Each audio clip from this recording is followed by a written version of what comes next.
Hello out there YouTube, I am J1P2K, and I am doing my own top 5 lists.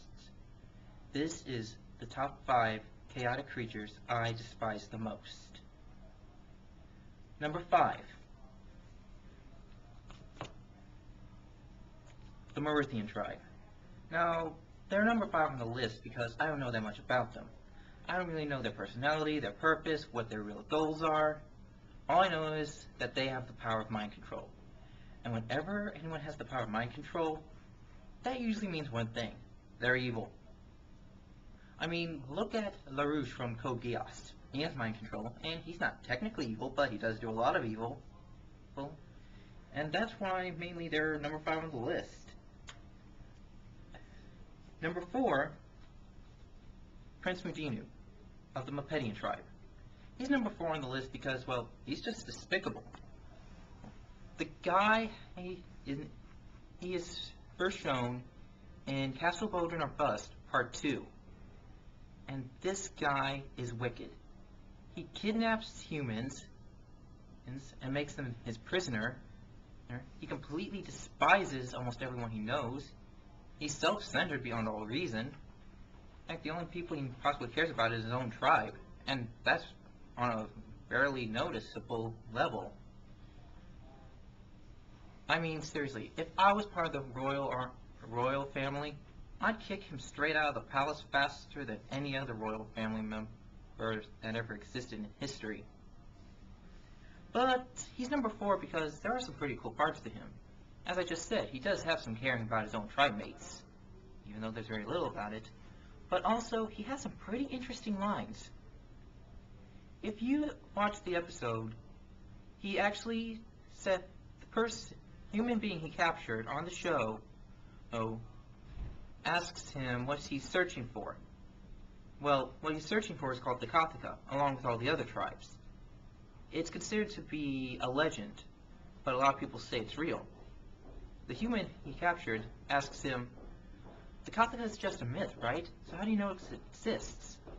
Well, Prince Mudiinu says, just because you can't see a thing doesn't mean it exists. And one little interesting fact, Prince Mudiinu has the power to turn himself invisible. I mean, so he knows that fact all too well.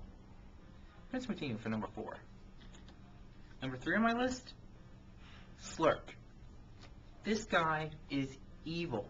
He's part of the Overworld tribe, one of the noblest of all beings. Yet this guy is rotten to the core. He's shown in the episode Shifting Sands, first only just showing his claw, and attacking the main character, Tom, while he's with his friend Peyton in the Mopedian desert. Then he's introduced again in attacking the Mopedian Tien, which is completely irresponsible. This guy has major territorial issues. It actually says here right on his card, as the poison seeps through the Mopedian's body, Slurk sneers. He will enjoy reclaiming his desert homeland one lizard at a time. And this guy is mean. And he even laughs when he's trying to kill Tien. I mean, seriously, it's a good thing that there are many good overworlders, or otherwise I'd be all for the underworld. Scratch that. Number 2, I don't have his card, but I'm pretty much glad I don't anyway. Lord Von Blut of the Underworld tribe. This guy is traitor beyond all levels. Backstabbing, despicable. I mean, if I had my way, I'd destroy him right off the bat. I'd kill him right then and there. But he does have one cool thing about him. And the only cool thing about him is very simple. In his home, Gothos Tower, he has the power of invisibility. I mean, what's cooler than invisibility, besides mind control?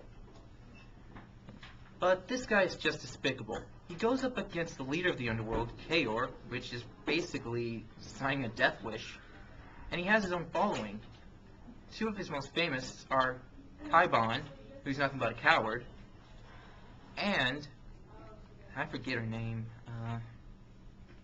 Well, all I really know, I remember, Scythia.